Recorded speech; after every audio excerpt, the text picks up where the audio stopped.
सुलभ शौचालय असेल किंवा आयुक्तांच्या घरात जी यादी आहे त्याला जबाबदार नेमकं कोण आहे? नाही, आता याच्यामध्ये ही जी यंत्रणा आहे, मतदार यादीची यंत्रणा वेगळी आहे.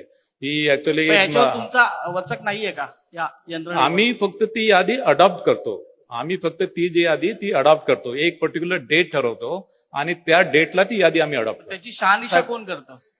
सर, शहानिशाचे जे प्रकार आहेत ते सांगितलं मी. दुबार मतदार असतील तिथे आम्ही बघतो.